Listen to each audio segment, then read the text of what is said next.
Pocket Party. Yeah. When I'm down and feeling low with so much negativity, I listen to Darren got his Pocket Party. He got his friends as guests and they be really funny. It ain't over till he say, boy, don't hurt nobody. Calling Craig Coleman. Yeah. Yo. Hey, Craig, how are you? I'm good, dude. How are you? I'm good. You sound good, dude. I thought of you today because I drove through Bakersfield, and I'm like, I gotta call Craig. That's your marketing. That's your brand. No. Yeah, I know. Bakersfield is that? You're like, I know it's so funny. That's actually good because people used to know me for growing up in Fresno, and I don't think they really know that anymore. So it's interesting. Like Ian Edwards was performing up there yesterday. And the day before, and I said, "Hey, I heard your shows are really good. You know, first you do the show out in the country, and it's literally in front of a barn, and It's great. And when we did it, the guy was just sort of new, like he'd only done 2, 3, 4 shows, and so he kind of only wanted to sell like 70 tickets. He's like, I don't want it to get out of hand, but now I think they've upped it to like over 100. And Ian was like, it's awesome, and then he. The next day when he was performing in Fresno, I said, hey, good luck with the show tonight. I said, that's my hometown, Fresno. And he said, what did you do here for fun? And I wrote back, leave. True statement. Right. Yeah. It's like, man. So, yeah, when I went through Bakersfield today, I was like, I got to give my buddy Craig a call. And it was, I was staying at the Doubletree Hilton, and it's near Buck Owens Palace, and I was performing at Tembler Brewing Company. I don't think any of that stuff was. Tembler probably wasn't there when you lived there. I think it's kind of new, right? No. Yeah, that's new. Have you been to that parking lot, that Tembler Brewing area? No, I don't even know where it is, to be honest with you. I don't. When I go to Bakersfield now, I literally just go to my parents' house, and I don't go anywhere else. Oh yeah, you go. It's like a stealth mission. You're like in, out, leave. Man, yeah, my old meth buddies, they're like, dude, you didn't call me. What the hell? I'm like, yeah. Yeah. Dude, I know. It's like when I went, that area that they put me in, the Doubletree or whatever, that particular hotel is really, I feel like it's really nice. And also they have security. Like I saw like guys with black shirts that said security that were kind of, staking out the parking lot. So that made me feel good. I was like, all right, at least there's, because some of those, near the Tembler Brewing Company, there's a Starbucks. I went there this morning, and there's all kinds of sketchy-looking people hanging out in the parking lot. And I'm like... Without a doubt. Yeah, and there's one guy who was walking around with no shirt on and just looked methy, and then he stopped and then just literally whipped out a giant pipe and started smoking from it. And I don't know what was in that pipe, and I didn't want to know, and I just was like... Yeah. You know what I mean? Like, I part of me was like, do I leave my car in the parking lot and then just run in and grab a drink real quick? Or then you start thinking, like, what about those smash and grabs? And I'm seeing other people just kind of posted up in the parking lot with all their belongings, and their cars are jam-packed full of stuff, and their doors and windows are open. And I'm like, I'll just sit in the drive-through. Yeah. Hell, where were you? Were you in Oildale? I think it's near Oildale, right? Because it's near Buck Owens Palace. It says like Rosedale Highway or something. And So just a little further down is Oildale, and Bakersfield. We make fun of Oildale. Everybody else makes fun of Bakersfield, but we make fun of Oildale. Oh man, there was some really nice people at the show, and they tell you interesting things. Like one guy was like, he was a pretty big guy, and he's like, I lost 400 pounds. And I'm like, damn, like, how big was this guy before? Like, yeah. And then his wife was like, you are adorable. You're just so cute. You're adorable. And she's like, do you have a girlfriend or a wife? And I'm thinking, did you listen to my act? Like, I'm talking about my wife, 50% of the time. I'm like, these people are just having a good time with that brew, Oh my God! And it's funny the amount of Southern accents that are in. Right. Yeah, this lady in the front row, she was as pale as I am, and a young girl, probably in her 20s, and her shorts were super high, and she had like a tank top and everything, or like basically her body looked super exposed. And I was like, "Hey, a fellow ginger," just trying to bond, right? And she's like, "I ain't no redhead." And I was like, oh, and I go, I bet if I, and then I whip up my flashlight. I go, I bet if I put this light on you for 5 minutes, you'd burn. Let's try it. And everyone laughed. And then kind of felt like, I hope she doesn't think I'm picking on her, because I go, hey, you're covered in tats. It's nice. Or I try to be complimentary. And then I go, and you're showing them, and she's like, "'Cause it's hot." And I was like, "Yeah, it sure is." And I was like, "Oh God, just keep moving. I don't want to think I'm being mean to her or nothing, you know." Yeah, don't feed the animals. Keep Yeah, moving. yeah. Because then the next thing you know, their arms are crossed, they're frowning at you, and they, all that BS. So I was like, all right. I go, "My sister from another mister." I'm trying to, like, build her up, not like, right. Right. Yeah, it was funny when they go. The other one, the older lady, was like. I actually made me feel good when she was like, "You're real cute, and do you have a girlfriend?" Even though she's probably like 60.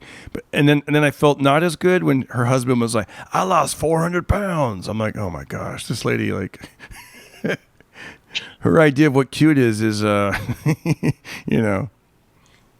Right. It'd be different if she's like, "Yeah, because I used to be married to a Brad Pitt lookalike, and I think you're cute." Oh, no way, really? Yeah, sure. Before he went to prison, that's what he looked like.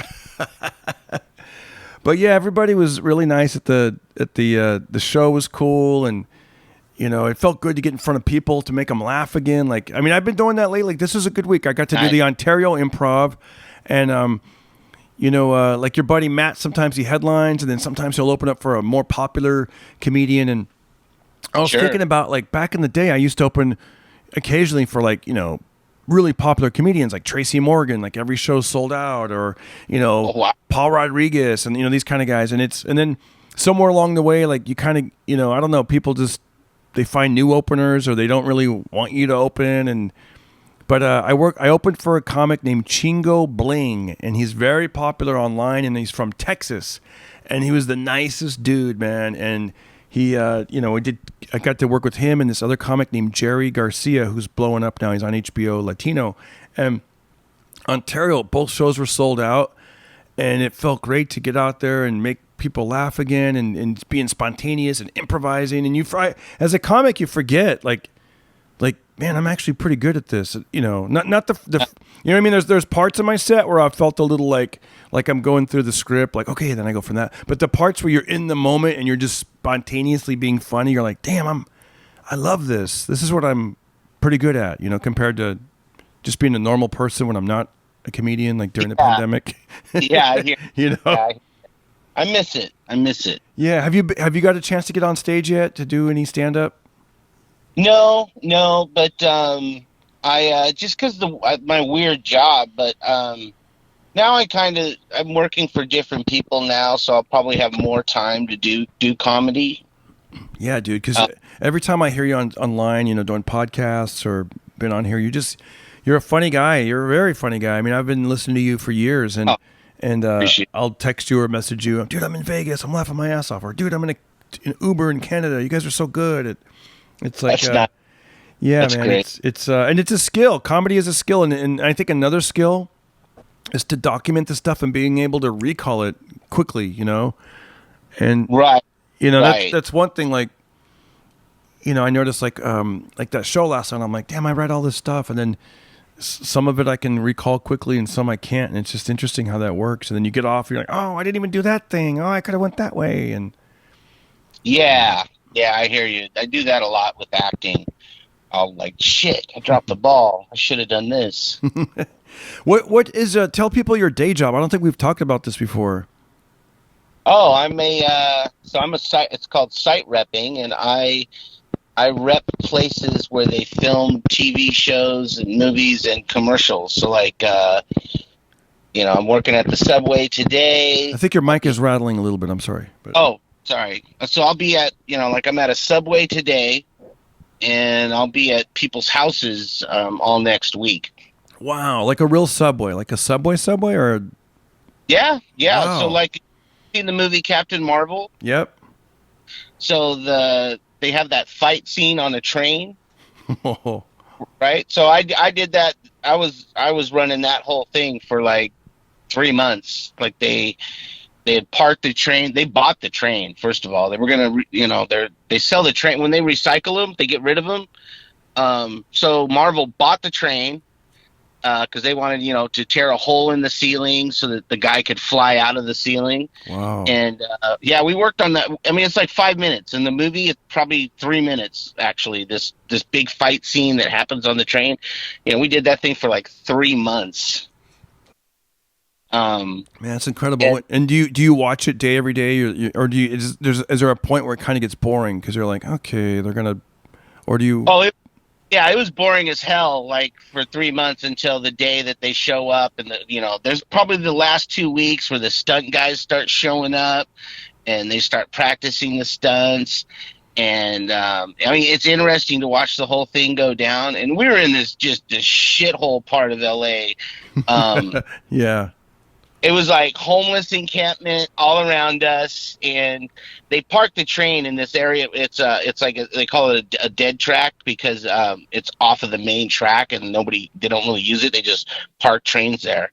And so this giant blue screen was up, and then there was this pile of trash that we looked at for like 4 days, just this giant pile of trash on the other side of where we were. And then one day this dude just opened a door and came out of it, and we all were like, whoa, what the hell?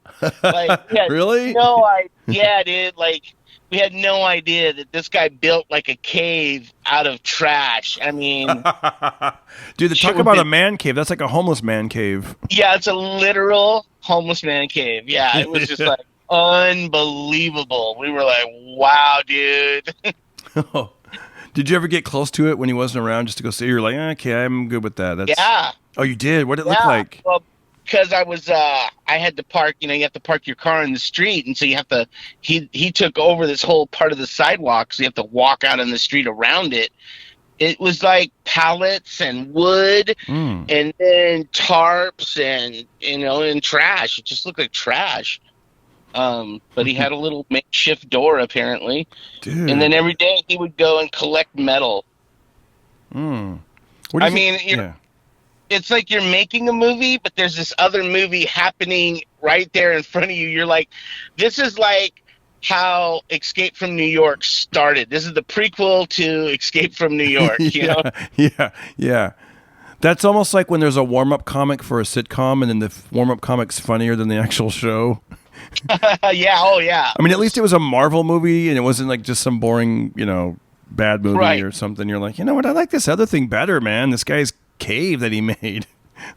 Dude. Every day there was just something interesting or weird or crazy. Did these stuntmen? Because I can't recall the scene. Do they have like a harness around them, and then somehow they're gonna fly up out of that hole in the ceiling? And yep, that's exactly what happened. And that looked pretty dangerous, right? You have to make sure you're accurate when you go straight up. Oh yeah, dude. Because when they yank that fool out of the thing, I mean, yeah, dude, you could easily just bang your head on that. But they harness him up, and then they just practice that all day. Him jumping out of the hole. Wow. Meanwhile, when he's jumping out of the hole, that caveman guy was jumping in his hole. Yeah. Hey. Hey-o. No, these are separate holes, folks. This is a family podcast. Let's keep it clean. Keep it clean. Yeah, man. That must have been pretty cool to see like stunts like up close and personal, like right there. Like, wow. Yeah. I mean, it was interesting just to watch it all happen. One of the people, there was an old lady there, she was probably 75, 80 years old. And what I didn't realize is that they also had a stunt double that was wearing a mask of her face and was dressed just like her. And that was a much younger person. But they from the distance I was at, and even up close, they looked like the same person. But so I saw the old lady, and then I saw the old lady again, but I didn't realize it was the stunt person. And they were doing like cartwheels and flips. And I was like, holy shit. I was like, this lady is amazing. I was like, yeah, because it looks like her. You're right. That's her. Yeah. Yeah, but that's me like forgetting, like, dummy, you are on set of a movie. Yeah. Like it's happened before. We were filming a Jennifer Aniston movie, and we're on a platform. Again, we're on the subway platform, and then it's at the 110. There's like all these freeway interchanges, and so way up on this overpass. It was way high up, probably 10 stories up. And I didn't realize they had a stunt person standing on the edge of the bridge, and they were harnessed, but they had climbed over the side, Yeah. and I jumped up, and I almost was like, "Oh my God, we got a jumper!" But then Yeah. I looked, and the camera was pointed at him, and I'm like, "You jackass!" Like, of course, Dude, that's what's funny you say that because I got hired to do a sketch once, and it was a comic. He's popular on the internet, and this is during that movie Get Out. And during that time, and he goes, "Hey, I want to do a Get Out parody." And he goes, and he's a black comic, Alex Thomas, and he goes, "You're gonna wear a police uniform because I got a police uniform for you, and I want you to chase me down the street with a gun, saying freeze, freeze, freeze. And then when I freeze, you're gonna say, 'Look, man, when I said get out, I didn't mean get out the car and run,'" which I didn't even get the joke or the punchline, but I was like, right. so you want me to run down like a public street dressed as a cop pointing a gun at you, like a fake gun, saying freeze, stop, or I'll shoot? And then he's like, "Yeah, man, we'll do like a one take, maybe two. We'll be in and out." And I was like, Oh, whoa. dude, I was like, That's not smart. I know. So I thought, well, let me at least choose the park because I don't want to. He said, "Let's do it at a public park," and I'm like, I know this one in Burbank. It's kind of small, like no one really goes there. I'm thinking it'll be kind of private. But dude, it's and get the camera crew was just a guy filming on his iPhone 6 or whatever it was at the time. It was just Right. it was like the three of us, and I'm like, this is weird. And later on, I talked to somebody who's in the industry, and they said that what we should have done is, and maybe you would agree, I don't know, something like this. He said the guy filming should at least worn like a neon green vest or something, or something that kind of maybe that says like film or something, or so people kind of know, because Right. the first time he ran and I'm sprinting after him and I go, "Stop," or something like freeze, whatever I said. This lady at this apartment complex across the street, she dropped her basket of laundry and she goes, "Oh my God," like that. And then we immediately stopped this filming and we went, "Oh, it's okay. We're students. We're doing a student film." And it was just like, I was like, dude, we got to do this and get out of here. This is just too, I don't like this, man. Like, what if someone, yeah. That's how you get shot. That's how you get shot. Yeah, what if someone's trying to be a hero and shoots the cop, shoots me, the cop, or the guy? Yeah, it's more like other police would show up because someone called him. I know. And cop out here by himself chasing this dude down, and I know. And they show up, they're like, "Nobody called us about this shit." Yeah, dude. I know, and I look like a real cop because it looked like a real police uniform, and then I had on, I shave my head now and I work out, so and I'm like, and I had these like shades, and I'm like, damn, I actually do look like a cop. Like, no, you look like a cop for sure. Yeah, dude. and especially with the uniform on, and I'm chasing this guy, and I mean, dude, this is just, yeah. After that, I was like, I don't feel safe doing these weird public sketches, like, yeah, because like you just said, you're on a movie crew and you saw someone, "We got a jumper," and I mean, imagine just some couple of yahoos in the public park, Oh yeah, if we have guns at all, then there's an LAPD on site, so that Yeah, he can look at the guns, and then he calls the station. He's like, "All right, we're going to be firing off rounds or whatever." That way, everybody's aware. yeah. But that's expensive, so I see why your boy didn't want to call in and get permits for it. Yeah, he's just like, let's just do it. I'm like, shouldn't this gun have like the orange thing at the end or something? Like, he's like, let's just do it. And by the way, I don't even think it got that many views. It wasn't like, I was like, dude, this isn't even worth it, man. Like, Right. It was like, dude, like, I don't get the joke and I don't understand it. Like, Yeah. What are we doing? I know it's funny. And I talked to someone else. I forget who it was, but there was another guy that played a cop like for him a different time, and they did it in a parking lot. And yeah, same thing where it's like just him and his boy with the phone, and here's the same uniform. Just come up to the car. I'm like, dude, enough of this. I don't know if I want it that bad. I want to do like legit stuff or something, or at least safe stuff. Right. Hey, I heard you tell a story. Now, is it? It might have been a different train yard. There was a train yard story where they were shooting a commercial, and you didn't know if you were going to get the train in time. Do you know what I'm talking about? Oh my God, yeah, dude. Yeah, can we hear about? And I think one of the elements that I liked about that story, if it's the one I'm thinking of, that there's just with comedy, there's great promoters who have their S together, and there's other promoters who are just, they don't know what the heck they're doing. And I have a feeling this was one of those that didn't really know what they were doing. I think that's the story. How do you like the show so far? Pretty good, right?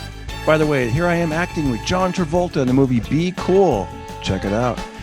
If you like this show and you want to show your support, every little bit helps. Go to DarrenCarter.com. I'm on PayPal or Venmo at Darren Carter Comic on Venmo. Also, I'm available on Cameo and also Jemmy. All right, let's get back into the show. Oh, don't forget to like, subscribe, and share. Yeah, it's more what it comes down to is the Metro.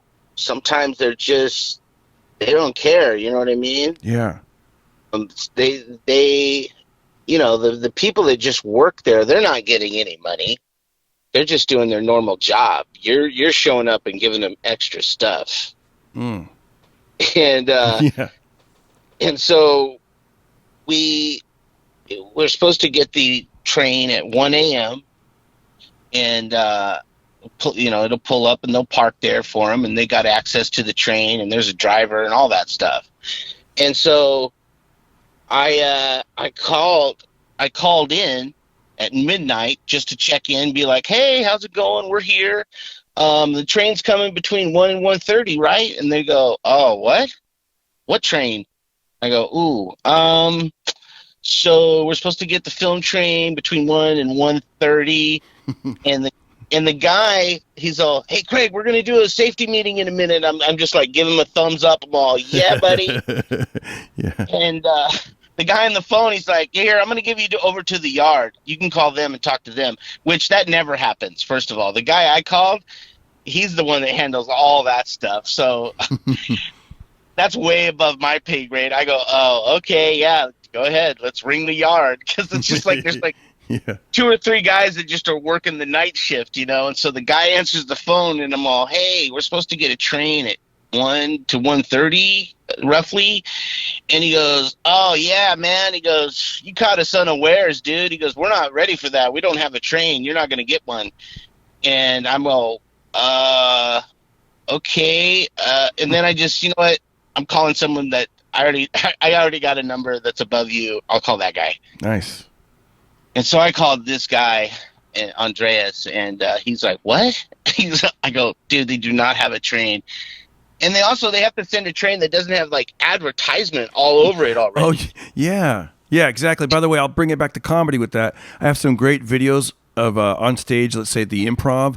And then when I had a show promoting the Laugh Factory, the publicist was like, do you have any videos that have like the Laugh Factory logo, not the Improv? And I'm like, ooh. Oh, yeah. So that's why it's great if you can do, if you can get some press of yourself with just like a blank background or like a black curtain or a gold curtain where you can't really tell where it's filmed. But okay, right.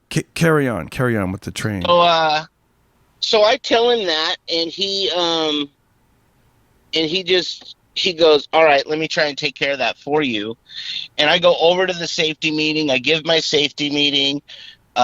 Which is basically, don't go down on the tracks. The third rail is hot.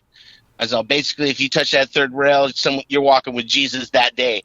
So it's it's kind of like I got a set now, That's cool. And that's my joke. That's my one joke. And you're gonna walk with Jesus. And so it usually gets a few good laughs. People are like, ha, and other people are like, whoa. And I'm like, yeah, dude, because literally you touch that thing, you're gone. It's just like boof. Wow. And is it clear what the third rail is? Like, is it like, oh, this is rail number 3, don't touch this one, it's orange or something? It is and isn't. They don't. Yeah, it's not neon or anything. It's literally just the last rail, and it has like a kind of a big shield over it. Mm. But even if you touch the shield, you're fried. So do homeless people and stuff, do they know to not touch it? Well, they go down there all the time, and sometimes they get zapped. And it's like a big bug zapper, except for people. Yes, yeah. Because they'll walk down on the track, dude, and they'll go down. They'll just go walk in the tunnel because they're crazy. Damn. And so they get hit all the time, sometimes on purpose. Oh. So so we give the safety meeting, and the guy's like, "We're getting that train, right?" And I'm like, "Yeah, buddy." I just kept giving him thumbs up, like, "Not a worry." Thumbs up. Yeah. We come 1 o'clock, train's coming on its way, and then literally at 1:15, this train pulls in, no advertisement, and it's wet inside. And the guy goes, "We hurried real quick, and sorry, it's wet. We hosed it down." And I'm like, "As long as that's water, dude, we're cool." Exactly. Yeah. Because yeah, dude, those things are filthy, man. Oh my God, I can't imagine what's it like working. Can you imagine a person who works the graveyard shift at a train yard in Los Angeles? Like, that's got to be a trippy place to go. Oh, they're weird. Yeah, it's weird, but it's all new and nice. And okay. Like the homeless people aren't in there. It's the subway stations that's full of homeless people. Yeah, that's the gnarly part. Hey, I heard you tell a story once where you went underground somewhere and you got lost and trapped, and then your cell service wasn't working. Yes, that's claustrophobia right there, man. Like, what was that like, and where was this? It's in all of those subway systems, there's a way out to the street, and you can go through the doors, and it's just a series of stairs. And I have a key. I just don't have a key for this one door. I got a key that'll get me in, and it'll get me into the bathroom. And then I went through another door that I was just like, I had no idea that, when I turned around, it was like when the door closes behind you kind of thing. Yeah, like Folsom Prison. I looked behind me, and I'm like, oh, snap. I'm like, there's no push thing. There's no key. And then I was just kind of stuck. And so I kept going up the stairs because there is a release that you can push, but it pops open these doors that goes to the street. And if someone's standing on it, these things are on these giant springs. You'll throw them into the street. I'm not even kidding. It's like, oh, shit. And so, and also if I were to do that, they would be like, "You moron." Yeah. you were a total moron. And but if I walked up those stairs, then I'm literally, the sidewalk's right above my head, so I got phone reception, and I called. I'm all, "Hey, it's Craig with Hollywood Locations," and they go, "Yeah, I'm looking at you on camera right now, dude. What are you doing there?" You're like, "I was gonna rub one out, but I'm on camera." Yeah. No, dude, that's crazy. Well, that's good they had you on camera. At least that's good that there's cameras there. Yeah, because sometimes they don't have cameras there. People live in there. They found people living in there. Oh my God! Imagine is it dark in there, or were there like some lights? You could. No, there's lights, and like somebody was telling me a story. They went in there, and they go up a couple stairs, and on one of the landings, there's a lady. She had a bed there. She was eating a pizza, and she goes, "What the fuck are you doing here?" And they're like, "What are you talking about?" They're like, "This is not your house. Like, this what are you doing here?" Yeah, what are you doing here? You're in the labyrinth of the train station. Like, what the hell? Dude, that sounds like a movie, The Labyrinth of the Train Station, written by Craig Coleman. That sounds like, Oh, Union Station, dude, is just wild. That's the wildest place I ever have been in my life. It's just like, there's always something going on there, dude. Are there musicians? Is there any like uplifting, positive stuff? Like, do you ever go down there and there's like people like performing and you're like, these guys are really good?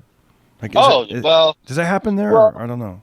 Yeah. So met this lady. Her name's Heidi. She does a thing every month. It hasn't started back up since COVID yet, but it will soon. She does like an art thing, and so she'll bring in bands and they play music, and it's so I've seen like just some unique, amazing music that I would never, go out and find on my own and pay for and all that stuff. Because, but she has a good ear, and that's her job. So she goes out and she finds these bands. But I've just seen like amazing jazz. This guy, Christian Scott, he's like, if you Google him, if you like jazz music at all, he's like, whoa. And at first I thought the guy was kind of a jerk when he was there because his sound wasn't right and he was kind of being pissy about it. But then when I seen him perform, I was like, I understand. Like, this guy is like Miles Davis or John Coltrane of now. Blew my mind, and the place was just packed to see this guy. I'm gonna look him up. What's his name? Chris? Christian Scott, I want to say is Christian Scott. Christian. I know Scott. I know he has another part to his name, but Christian Scott should bring him up. And I mean, he's just amazing, and all of his musicians that he plays with are just phenomenal. That's cool, man. I want to. I wonder if I would like to go down there one day and do a vlog with you. Like, would that ever be possible? Yeah, I mean, I don't know if I'd want to go to anything too scary. Like, I don't know. Yeah. Most of like the homeless people lived there, literally lived there when I first arrived. When I first got my job there. Maybe you could vlog it and just Dropbox it to me. No. Yeah, and they just let them stay there, and now they're not. After like a year or two, whatever, they hired a different building manager, and he's from Irvine, and he came in and he just goes, "Oh, no, hell no, this is no good." And he cleaned that thing out within 2 weeks. He's like, "No ticket, no city downy, you're out of here," Oh, that's good, because you don't want to have, you want to maybe bring your daughter or somewhere, or your family. You don't want to be like, but yeah, people would be sitting in there. I'll tell you one funny story though. There was so one of the jobs I first had was this opera. This guy wanted to do a live opera, and he does live operas in odd places like industrial warehouse or whatever, but he was going to do this one at a train station, a working train station. He didn't want anybody to stop doing what they do. Everybody does their thing, but the opera's going to happen and move around the station, right? Yeah. And so there's an orchestra. They're off in a room, and they stay where they're at. But as a participant, you come in, you get headphones, and you follow the show around. Like they tell you, now we're going this way, and you kind of walk outside, and then you go into the middle and stuff like that. Well, so all the homeless people, they watched us rehearse this thing for like 2 months. So they knew what's going down, They're like, yeah. Oh, the big fat guy's going to sing, and these people are going to start dancing. And so by the time the show time came, and I already knew this, I was like, oh, dude, you're going to have trouble with these guys. I go, there's no way. Yeah. There's no way they're just going to chill out and not mess with you. So sure as shit, there's this scene where this dude, the singer, the main dude, he's singing in the center of the station, and it's just this beautiful operatic, yeah. And then he finishes and he walks off, and everybody's just like, wow, just taken aback. So then this total homeless dude that I know who this guy, and I love this guy. This guy always made me laugh. He stands up in one of the chairs, because that's also, they had dancers placed throughout in the chairs. Yeah. So you never knew where they were coming from. So everybody looks over at this dude as he stands up, because he stands up and he's all, oh, and everybody's like looking, and then he goes, I'm just fucking with y'all, and then he sits back down. And yeah, I was just like, that's so. And then people probably fell for it for a second, because they're like, is he part of it? Is he? Absolutely, dude. They all turned to look, and and they all looked at him, and then just fuck with y'all, and then he sat down, and then they all just kind of laughed like, okay. And there was even, they would walk up and you'd hear them talking, like looking at a total homeless dude, and they'd just be like, wow, look at that guy, it looks so real. And I'm just like, dude, you don't even know how real that guy is, bro. Yeah, like at Universal Studios, they have a thing when you're up there where it looks like the guys with their orange, like construction workers, like they're cleaning something up, and then all of a sudden they just break out into song, and then the boombox comes on, and they start dancing, and it's kind of a cool element. Like, whoa, and then the song ends, everyone claps, and then they kind of just start pushing the broom again and going back to work. You're like, whoa. So maybe people thought it was that kind of thing, I guess. Well, I mean, that's kind of the thing it was. It was like an opera breakout, and then, but then also homeless people started dancing with you and stuff like that. Yeah. But the director, when I asked him, I was like, hey, dude, sorry. And he's just like, are you kidding me? He goes, that's fantastic. He loved it. Oh, that's cool. I guess, you know what it is? I guess it makes it real. It makes it like you never know what's going to happen. It's harmless. It makes it real. People are engaged. It's way better than if everybody just ignored and kept walking by and like, we don't care about you, Right. One guy came through during this really haunting operatic part of someone was singing, and it was this homeless guy. He's like got this long white hair, and he's dressed all in white, and he had taken these newspaper pieces and tore them up. So he had this like 2 feet long newspaper, and it looked like a mobile, and he just kind of would move it up and down, and he literally walked really slow through everything. So everybody's staring at him thinking he's part of the thing. Yeah. But he's not. But, it made that performance, you got to see that trippiness. Yeah. And it was heavy. It was heavy. I was like, whoa, look at this dude. This dude is creepy heavy. And people were into it. And the director was just like, he goes, I couldn't have paid for that, dude. That's cool. Yeah. Hey, there's something I wanted to, we're going to change directions real quick. Sure. I wanted to know your thoughts on this. You ever had this happen with, I notice where we live, when people move, they don't quite want to throw things away, so they like to leave it in like common areas, almost like like they have a hard time throwing stuff away. Like I just saw something today in when I went to get the mail. Somebody had placed a bunch of or like 2 or 3 of them of those Glade air fresheners that you plug into your wall. It was just the empty part, as if to say like, please take this, buy the new, refillable smelling good part, but and I just thought, I don't really trust something I'm going to plug into a wall. Like, I don't know where this came from. Is there is it going to start a fire? I don't know. Right. Yeah. We had a place where we lived. I mean, it was like every day, dude, people would just put a couch or a nice chair out there. Yeah. And I would take pictures of it on my way to my car and be like, you want this? And, my wife would be like, yeah, hell yeah. Get the dolly, man. We're wheeling that sucker in. You have a friend, he's a woodworker, and he likes to, I think they call it reclaimed wood or something, or furniture. I don't know what the word is, but he basically will take something and then turn it into like a table or and he sells it down on Fairfax. And Sweet. So I'll take photos of stuff that's laying around, and a lot of time he's like, I really like, I don't really like IKEA type furniture. Like I prefer like real, like he had words for it, but basically he doesn't want like the cheap throwaway, but stuff that's put together cheaply. It doesn't really work for what he's trying to do with it. Right. He wants that solid stuff. Yeah. Yeah. And he's a kind of, he even had a reality. His name is John DiResta. He's been on the podcast a lot. John DiResta. Oh yeah. You know DiResta? Yeah. He used to do our show all the time. He's awesome, man. The guy's got a million stories, and he used to be a transit cop, I think, in New York. Yeah. Talk about stories of being in subways like New York. He said that the walkie-talkie didn't work. Of course, they didn't have cell phones back then, and sometimes he would take his break in the subway bathroom, like where only the cops had the keys to it. So he'd be like, here I am in Harlem, like in some locked bathroom underneath the streets, like just sitting on an apple crate eating a sandwich for 40 minutes. Like, it sounds depressing.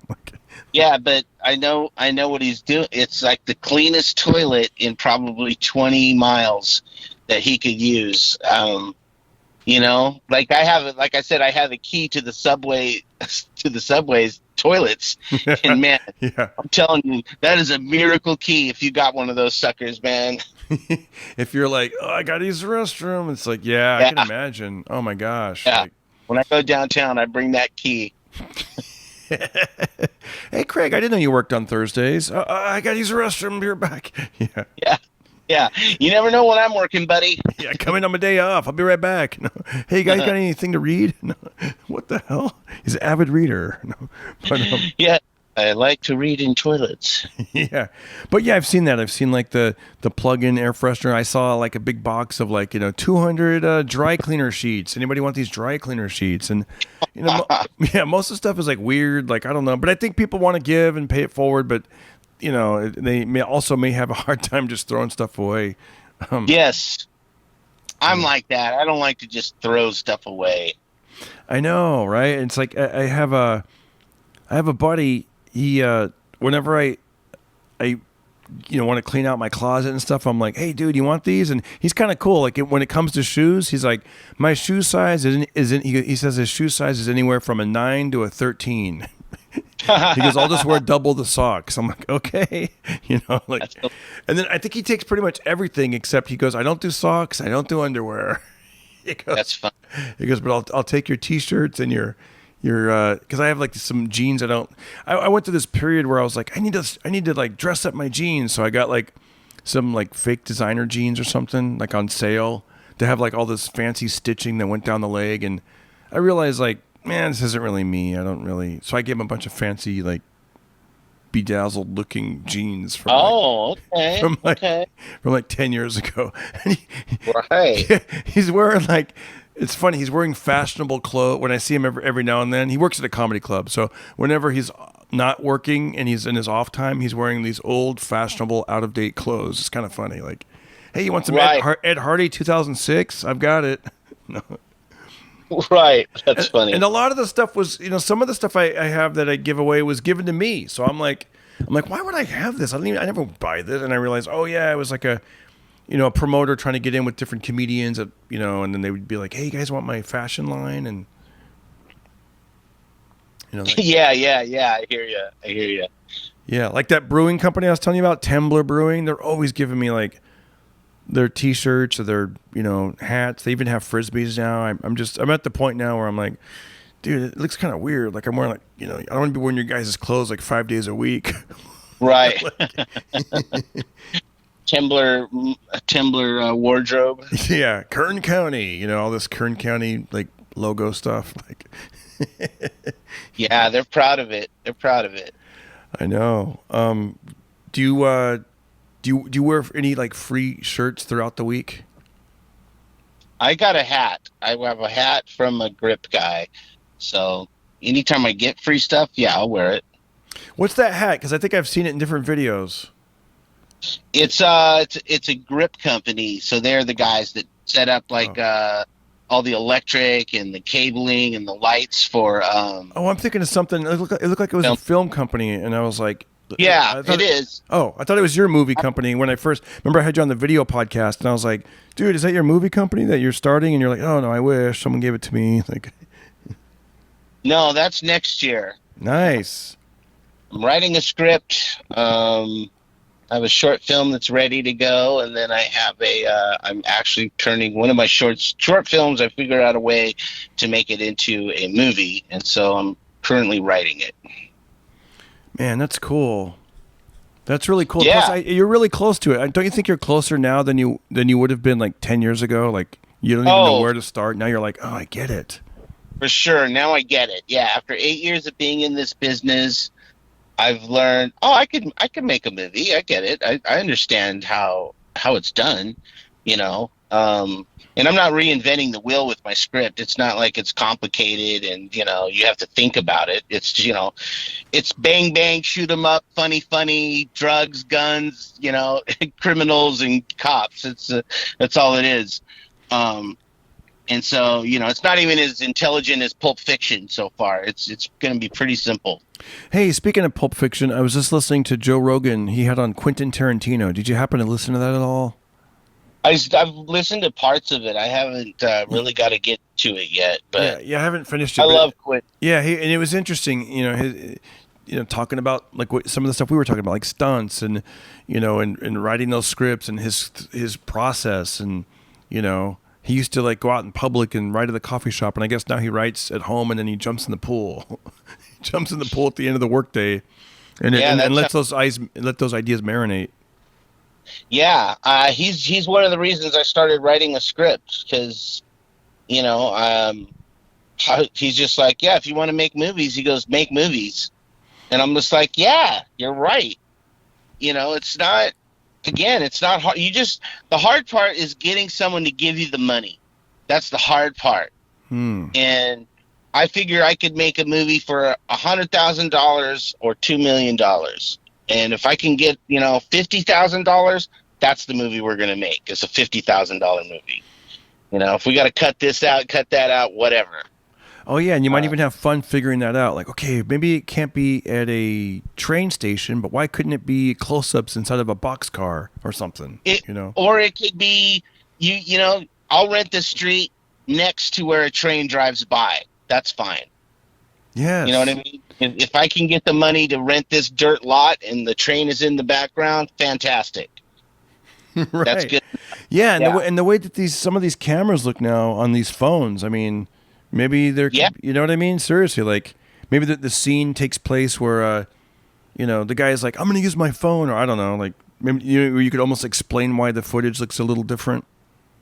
Well, I got a guy who has a good camera, and that's all he wants to do is make movies. And I know a guy who has all the lighting stuff that you need. And so, I write what I write. I write to keep it simple. I keep it real simple. Like when you watch Reservoir Dogs, there's only like 3 locations in that whole movie. If you think about it, maybe 4. There's 4. There's the mansion when they're talking. Chris Penn and his dad are talking to what's his face. They're in the mansion. Yeah. Then they're at that restaurant.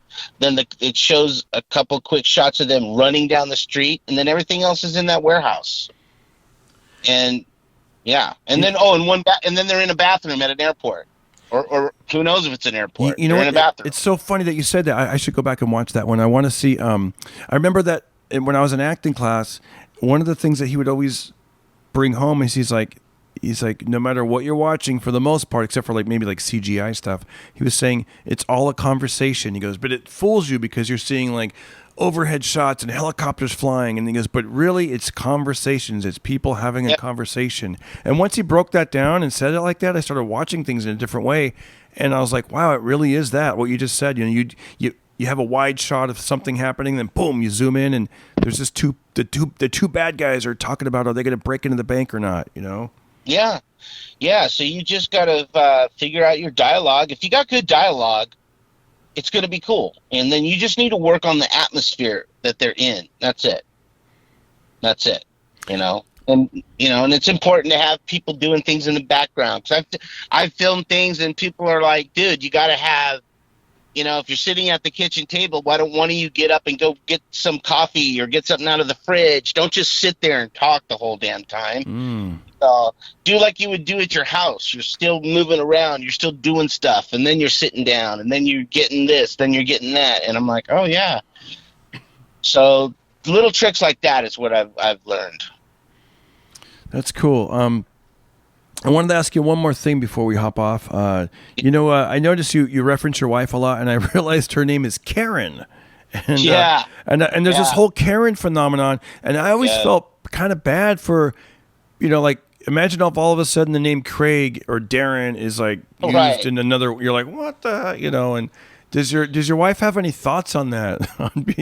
Oh, absolutely. She was just like, as soon as it started happening, she's just like, son of a bitch. You're right. So like when she goes to Starbucks, they put your name on the cup. What's your name? She's like, Tina. Tina. Yeah. She does not put Karen on there anymore. I think there's a comic. I think that she goes by her last name now, like in all the press and publicity. She uses her last name instead of fun. And there's a song by Karen White back in the 80s. It was called "I'm Not Your Superwoman." I'm not your superwoman. And I looked at it, I'm like, that's a cool Karen. I was gonna do a whole video about and I'm like, I don't even want to get in that pool of, because it's just gonna be people in the comment section like. You know what I mean? Like I was like, hey, maybe I'll be the guy that like I'm uplifting Karens, and I'm like, like it's just I ain't gonna be that guy. Like, unfortunately for Karens, I think it's that's the thing now. I know. Although Karen White, she spells her name Karyn, so maybe the Y makes it kind of cool or something. I don't know. Nice. Yeah, makes it. I'm just glad that the male version of Karens aren't called Darrens, because that sounds like it's ready and ripe to happen. You Karen, you Darren. No, I think they use like for white guys, it's just like Tyler or something like Chad that. or something. Yeah. Something very. Maybe hopefully they can agree on it and they'll just spread the name. Yeah, they agreed on the Karen one like right away. Like that went down hard and fast. It has the "k" sound, the "k." Karen, you Karen.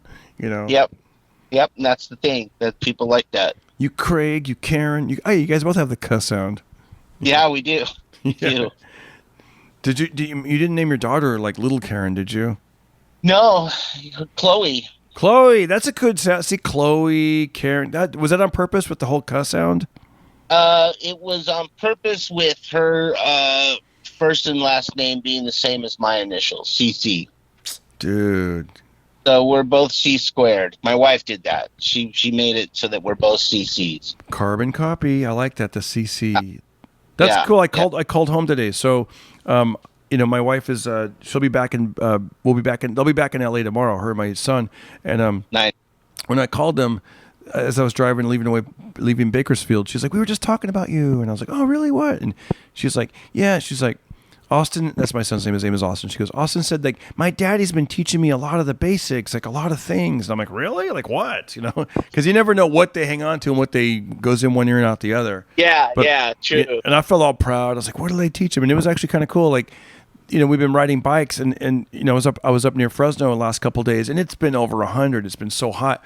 And he's always asking for, because he runs out of his bottled water real quick, and he's always trying to mooch off mine. And I'm like, dude, you gotta. And I gave him this thing. I said, listen, you can have my water, but from now on, here's what you gotta do. You gotta like fill up. Think of your body as like a gas tank. I said, before we get out there in this 100-degree, drink a bunch of water. That way, you've already, you know what I mean. You've already drank a bunch of water. You won't be as thirsty. And so today he thought of that. He's like, I'm gonna drink a bunch of water before we even start. Awesome. See? And I don't even know if that's the best advice. It's just what I do, and it seems to work for me. So, Solid.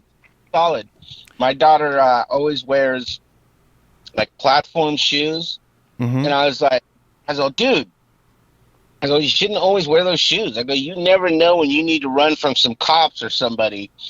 And she just looked at me crazy. Cops. She goes, why would I ever need to run from the cops? I'm like, look, I never thought I needed to either, but it happened a few times, okay? See, that's what that's good. You got to be ready. Yeah, you got to be ready. Yeah, you got to be ready. You know what this is? Let's think of some more like common sense stuff. These are good. We call it common sense, but maybe it's not common sense. It's only common sense because we've lived longer than they have, Yeah, exactly. I'm going to call these, it's the Pocket Party Podcast. These could be called, what should we call these? These could be like party favors or, what'd you say? Pocket sense. Pocket sense. Yeah, these are pocket sense, guys. This is a pocket sense. Here's one for you. Pocket change. No, or something. Wear good shoes in case you need to run from the police. Yeah, or the criminals. Or criminals. Yeah. Exactly. The cops or the robbers. No, but, they'll both ruin your life. Yeah. Well, that's the thing I learned. I learned to carry a pair of sneakers in my trunk because what if the car breaks down and you got to like walk somewhere, Right.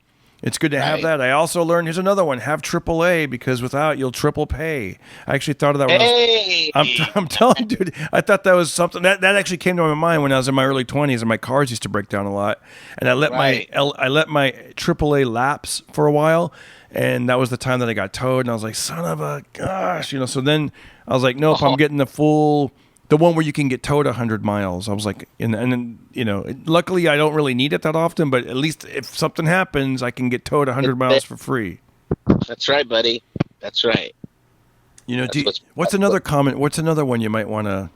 Shoot, I don't know, to be honest with you, dude. Never set your drink down at a party. Never take a drink from a stranger. Never, Here's what I did last night in Bakersfield. If you're going to park in a parking lot, try to park in the center under some street lights. You don't want to park on the edges, especially where it's kind of dark, because people could smash and grab or do something and be gone. But if you're in the center, I would imagine they're less likely to go to the center of a parking lot, especially under a giant light. I would imagine. True statement.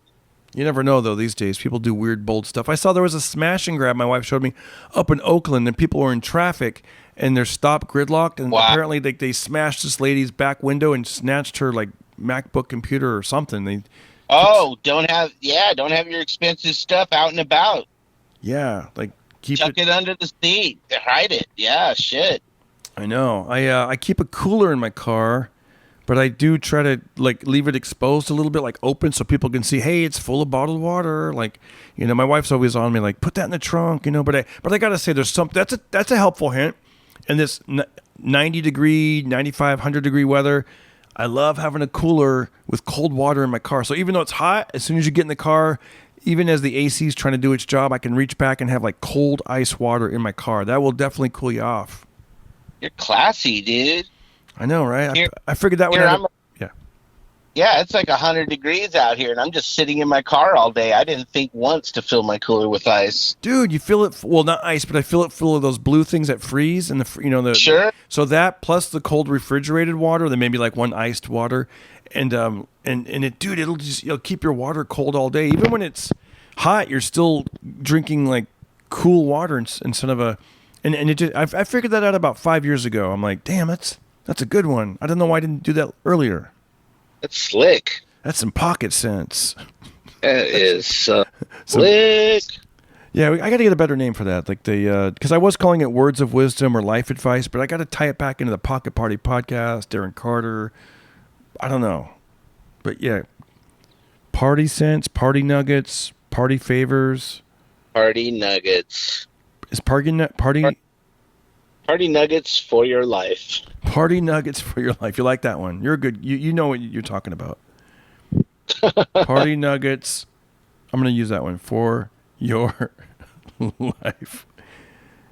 Yeah, I don't trust myself on some stuff. I'm like, like when it comes to like shirt designs, I for the longest time I was like, yeah, I want my logo like right above the left pocket, and then I realized like that looks like people are employees somewhere. That doesn't look cool. And I was like, you know what I mean? There's certain things I just know. Darren Carter. Yeah, I work for Darren Carter. Yeah. I work at Party Starter. Exactly. That sounds lame. Dude, that's going to happen, right? Oh my gosh, where you just go from being cool to maybe not cool to being cringe. And I don't want to be cringe. Being cringe. You're cringe. Like, yeah. Sounds like my daughter. That's funny. Yeah, dude. I got that from my son. He's like, I took him to his first comedy show, and then he leans over after one of the comics got off, and he goes, "What did you think?" And I go, "We'll talk about it in the car." And then when we got in the car, I go, "What did you think?" And he goes, "Cringe." And I was like, "That's enough said." That's awesome. It's like, I get it, son. I get it. And then he also, because he saw some okay comedians and he saw some great ones, but I think just sitting there through all those like not that good comedians, he was like, I don't know if I really like stand-up comedy. And I go, dude, I get it. I get it, man. A 2-hour show of like, it's like, Right. Craig, you're the best, man. Thanks for sharing part of your day with us. And please come back on the Pocket Party podcast. And I'll the next time I see someone with platform shoes, I'll remind them, hey, make sure you have a backup pair of sneakers. Yeah, in case you gotta run, yo. From the cops or the robbers. Yeah. One never knows, bro, what's gonna happen. I know. Craig, you're the best, man. Thank you so much. Absolutely, dude. Thanks for having me, brother. You got it. We're done with this interview. Everybody listen to Darren Carter. We all know he's the party starter. So if you want to listen to a podcast for free, then listen to the Pocket Party.